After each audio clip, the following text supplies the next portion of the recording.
Chris, thank you for being on our podcast. We don't normally have guests, Chris, so this is big. No, I'm thrilled.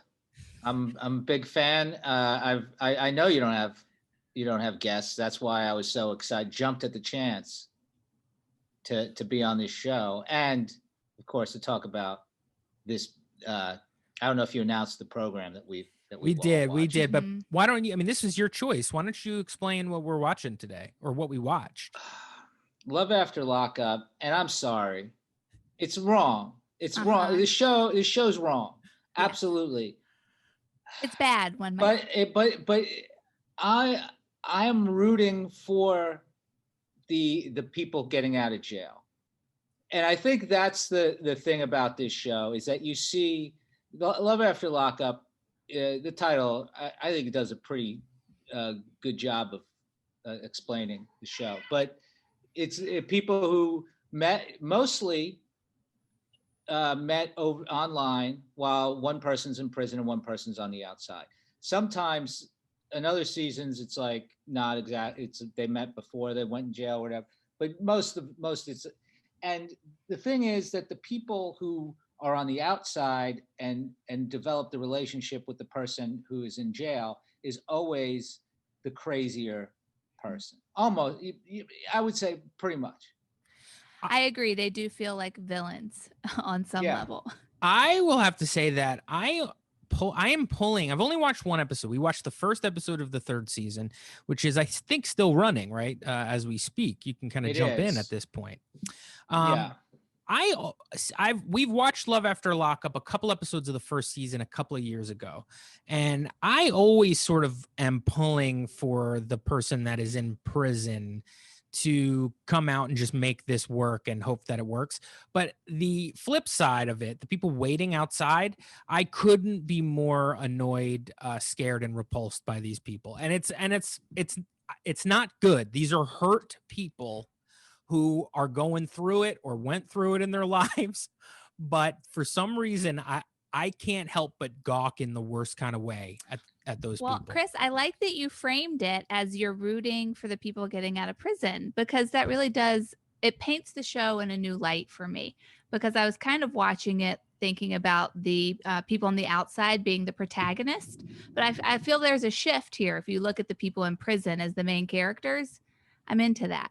Yeah. Well, there's like in season 2, there's a guy who when his this woman, the woman who he was in love with, and I think it was in season 2. When she got out, she stole his rental car and his money to go get drugs. But she just got out of jail. She was excited. She came back. And it's some people really do. They fight for what they want in this world, and it's I mean, there are some relationships on the show that, like, I think in the seasons that I've watched, and this is what happened. I go through a thing where I watch the first episode of the season. I go, holy shit! I did this for this season last night, but the other 2 seasons too. I go, holy shit! I watched the second episode right away. I'm like, I go into the third, and then I'm like, what am I doing? I'm not going to watch all 28 episodes. I start skipping. I started skipping forward, and then I get disgusted with myself and the show and stop, like, somewhere after, like, I'd probably watch 5 episodes of a season, and then I'm out. And maybe I think I watched the last one of, like, because you can just skip ahead, just watch the last, and they'll recap everything. Once you know who the people are, it's like they drag it out, So you actually have the power to skip ahead. See, I could never do that. And that's really why I have an issue with these, because, like, I will have to watch every second of this show, or I feel like I'll miss out on an epic sequence that is just embarrassing for all parties involved. Any epic sequence, they're going to replay like a million times. It's true. You know what I mean? I skipped ahead right. I skipped ahead to like episode 7, and it was like I missed nothing. It was like there's still people getting out of jail in episode 7. It's like because there's like a new person they throw in, and it's just like it's like you don't miss anything because it's like reality television. So it's a whole bunch of here's what's about to happen, here's what happened, and then they give you like a little bit of like new shit. Let's talk about the particular couples, because I do think season 3 sort of sums up the type of couples that you want to see on a show like this, because they're all a little similar, but they're very different in their own specific ways, I guess you're our guest, Chris. So I want to throw it to you. Which of these couples is which is the most intriguing for a good or bad reason to you? Which couple? And you don't have to know their names. You can just describe their situations. There's the two. Well, there's the guy who's like half Native American. That guy with who 8 also kids. did he's got 8 kids and did 10 years in prison. Yes. Who like wants to get married as soon as she gets out of jail and has been married 4 times. Well, he married one woman twice. I mean, that guy's so crazy. I can't not love him.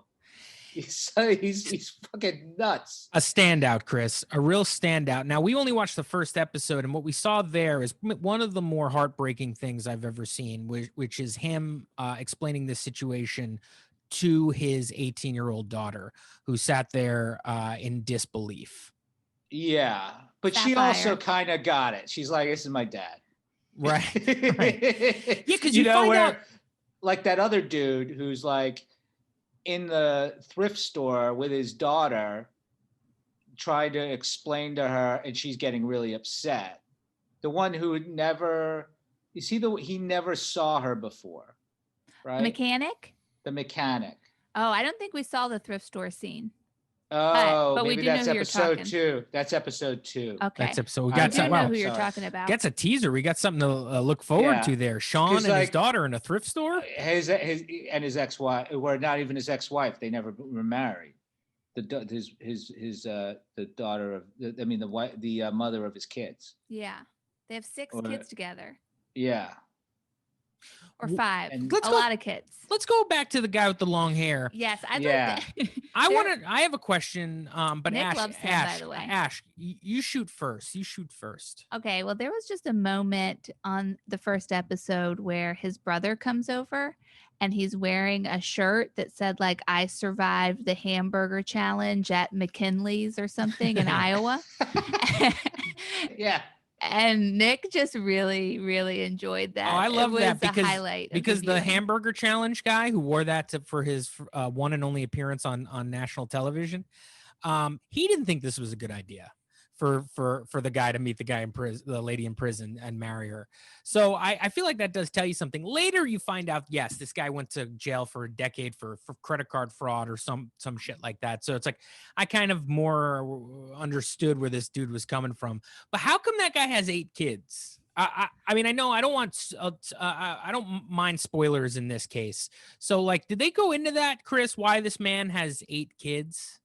Remember he counted them? Like, I hated when he counted them because he was trying to act like he couldn't remember all of them. I don't think he was acting. He was trying to do a bit. He was doing a bit. And I didn't like that. I don't think deadbeat dad is a fun bit for an actual deadbeat dad to do. Yeah. If you took care of all your children, that's kind of a fun joke. Yeah. If they're all like running around playing with their toys around you and you're like, but yeah, when they probably, he's got 2 that live with him. Yeah. And that one daughter is 18 and she's just like, my dad's fucking nut. Mm-hmm. So maybe he's got a good, he was in jail for 10 years. I think that's a nice thing to do for your children. Sure. You give them a nice story. You give them like, wouldn't you like when you were in school and people were like, what does your dad do? You'd be like, my dad's in fucking jail. Mm. I mean, it's pretty tough. It's great. Mm-hmm. It's a great story. You get an origin credit story. Card fraud. Yeah. Yeah. It's not violent crime. It's fine. No, it's all right. He didn't do anything wrong. He made some checks. Yeah. The wrong number. Numbers. Nobody gets numbers. Nobody gets hurt. So what about my next favorite is actually the one that you were speaking about, which is Sean, who is at least in the first episode, had never seen the woman that he had spent at least $35,000 on. And I believe her name is Destiny with an IE at the end of it. And we see a couple of photos of her, and it's just like a photo of her like when she was like 19 on her bed. And then that's basically it. And this guy is like a down and out loser.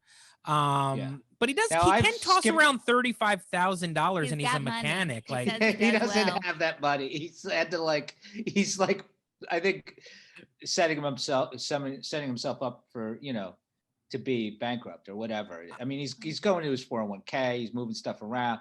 I don't even know what that means. I don't have anything to move around. I had a 401k years ago that I cashed out, but for a lady in prison. It might as well have been at this point, but the fact that he doesn't have the money, I don't understand what these guys. It's always like these guys. You're like, they don't look like they got money, and they don't really, but they've just I guess worked and saved their entire life, and they blow what should be like their kids like college money or whatever on their newfound love. My favorite scene from the Sean saga in the first episode is when he's in the mechanic's garage with the other dudes he works with. Yeah. And his buddy who works there, Edgar, he's trying to tell him that. And Edgar's like the only person on the entire show who says the truth to anybody, where and it's just to the camera, where he was just like, man, yeah, she's hot, but he's gonna die. He's gonna die and he's gonna get robbed. And he just started laughing. I skipped ahead to when she's out and he's with her. So let's spoiler this because I'm actually curious. I'll spoiler this. I'll say this. She looks nothing like those pictures. Yes. And he seems to have zero problem with it, and doesn't bring it. I haven't seen him bring it up or have. He's 100% in. And she seems to be a little bit of a handful, Now she's free. She's out. She's wants to have. She didn't run. He didn't lose the 50,000. Okay, that's good. Not yet. I don't know. I mean, I didn't get that far in. So Sean said that that the reason why Destiny didn't want to show herself to him is because that she had gained some weight, and that she didn't want Sean to see her like that. Was that the case, Chris? I didn't know. I didn't see. She didn't look like she was super heavy. Maybe she may be heavier from I didn't see full body pictures of her or whatever. But she just looks more kind of. She's been older, in prison. She's a little she's been in prison, and she's got a lot of tattoos and stuff. But Sean's all in. He fell in love with the person, not the picture. That's right, Chris. Ash, which of the couples were most intriguing to you? I'm interested in Maurice and I think Jessica, and her estranged relationship with her sister and her dad, who seems might be, I don't know, a hothead. I can't tell. The dad in the first episode seems to be keeping his daughter close to him just so when Maurice gets out of prison, he could beat this guy up. That's what it seems like this dad. I like doing. Maurice. I think Maurice seems like an all right dude. I'm glad Maurice turns out to be a Do they nice stay guy. together? All right. What's going on with them? They're married.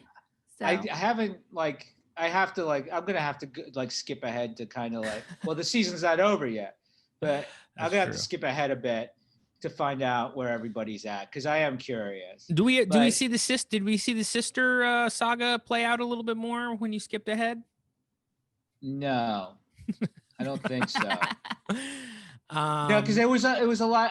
When I skipped way ahead, there was a lot more focus on this new couple. I know it seems like they're not in the beginning. They put there's a couple a woman with some pink hair or something. Yeah, that's the one. I got the one where that dude got out, and they were. It was kind of a lot of focus on. It seems to be a volatile relationship. Yeah. He's handsome. He's he's the best looking person to ever come out of prison. Wow. That dude. What's that? Who's the guy with the blue eyes? What do we call him? Yeah. The millionaire mugshot or The guy who got the mugshot. Who's like the hottest, hunky mugshot guy. hot prison guy. Remember that was like a It meme. was like Prison meme. Bay or something. Yeah, like that. yeah. There was some guy. Yeah. This dude's like he's like he's good looking dude. So I think he's gonna be going getting a little wild out there, and he seems like he's there's a whole lot in that first episode with them. He's already looking to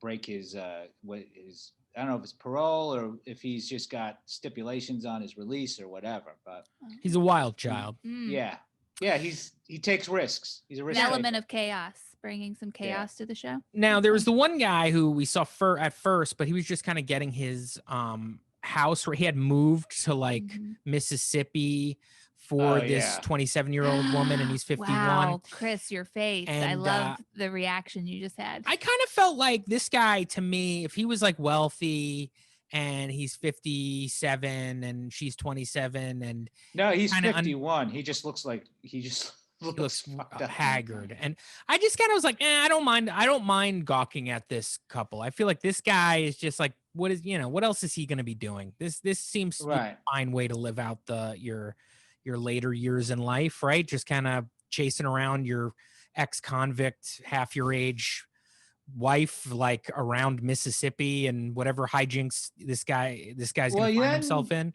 Yeah, I feel like that's fine. It's a fine life for this guy. Yeah, and then, well, did you? I think it's the next episode. You find out that he has a son who died in a car crash. Oh my God! This show just keeps delivering. You get to see his tribute tattoo when he's shirtless, ironing a shirt in the kitchen for some reason. Yeah. Just bare chested, talking on the phone with this like this tattoo that's a tribute to his son, but also has an Audi symbol incorporated into it. Because of the car he was driving? I don't know. Oh, I don't know. God. It's really weird, but they focus on the tattoo, and but that dude, that whole thing is that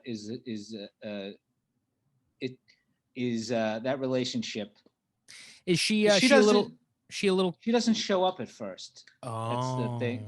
Or that's the she was supposed to be released, and he's like waiting. I skipped ahead, so this is maybe he's waiting for her with like a limo driver, and they end up eating this cake together at the airport because she doesn't show up. But it was like because she didn't get out of jail or whatever. But the saddest thing.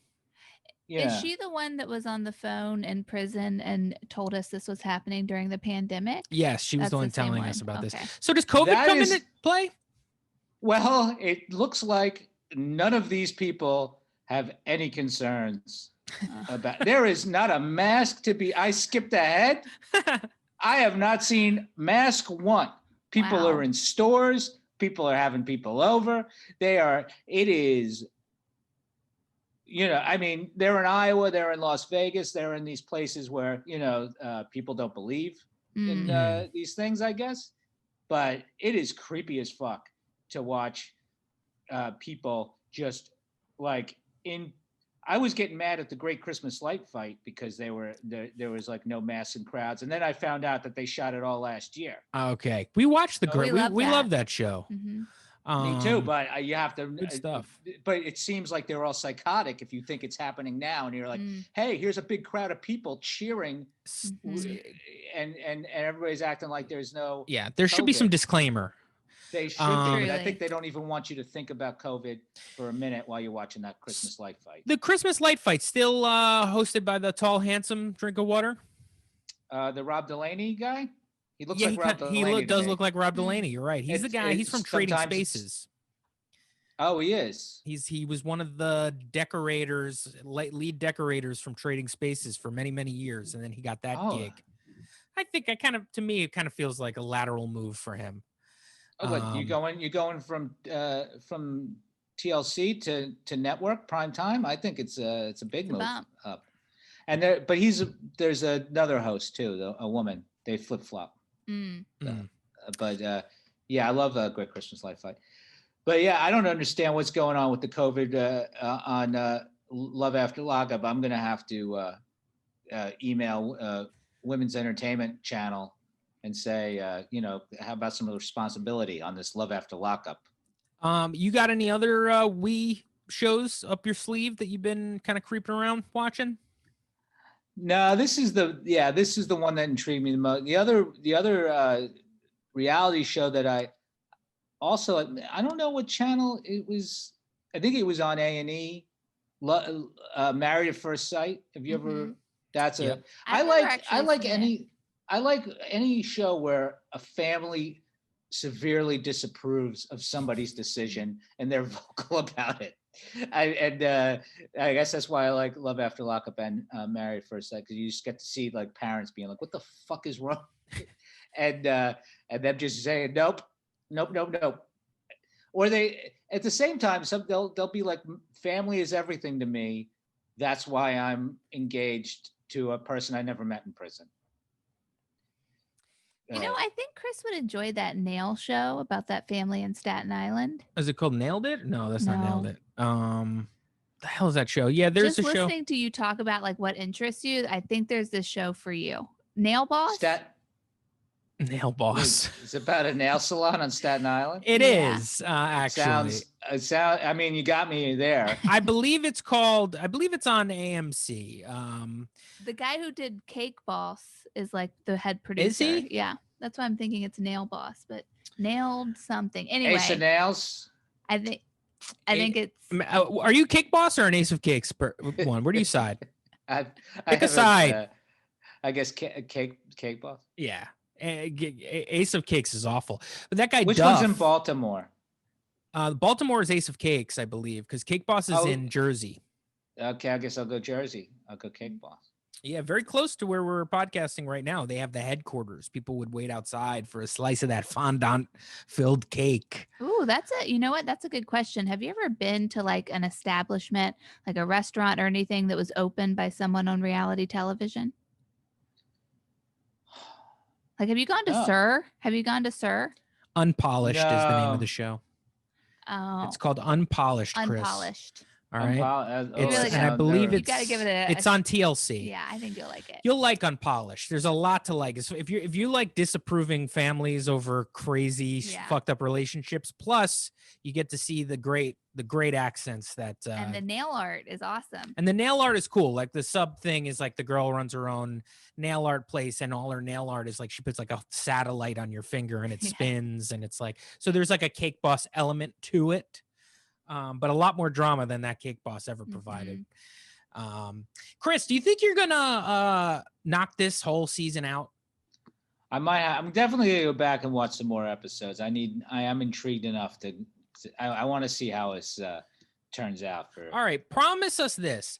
Watch. You don't have to watch them all, but watch the finale, whenever that is, and then we will too. And we're going to come back on and we'll do this again and talk about the finale of this incredible show. Absolutely. I'd love to do that. Chris Laker, thank you so much for being on our show. You're thank you for having me. A fantastic person.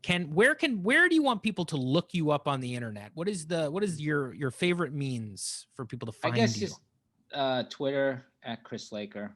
Easy as that, baby. Easy. Yeah. Congrats on getting your whole name. That's not having to add a number. Yeah, got in early. I gave up my full name and I can't get it back because that was what happens. They like take the name. Is there a way for me to petition to get my name back on Twitter? What's your name now? The movie Die Hard. But you don't. I mean, you don't ever tweet. I don't do anything. Yeah. Yeah. It's a lurker account. Well, I'll ask my, I'll ask my people if they can help me out. Yeah. Some of them. We'll make some phone calls. Chris, by the way, check out Chris's podcast, in which I have been there may be people listening to this podcast who first heard me from your podcast, because I will say I have been a frequent guest. Mm-hmm. Yes, you are really the only guest for a bit. Sometimes Jacqueline will appear, but she's under contract with some other media company, so she's limited in her ability to appear. But she's like the only in studio guest ever. But you are the only call-in guest that I really have on. And I honestly appreciate that podcast quite a bit. And it's fun having the unfiltered conversations with you. And I think if you went back and listened to some of our great classic convos, you wouldn't regret it. I say go find Chris's show and listen to the ones that I've on, and you'll have a nice afternoon. Me and Chris have some good convos. Yeah. Yep. And have you on again soon. I'm just taking well, I don't know when this is coming up, but I'm taking a little Christmas break for the rest of this week, but maybe next week. Absolutely. Yeah. Chris Laker, you're a dreamboat. Thank you so much for being on the show. And Ashley, what should we tell these people before we sign off? Get us on Patreon, patreon.com/reality blows. And check out our challenge recaps of Double Agent, the new season of the challenge. Yes, every Thursday we drop those as long as the challenge is on, baby. We love you so much. So long. Bye-bye.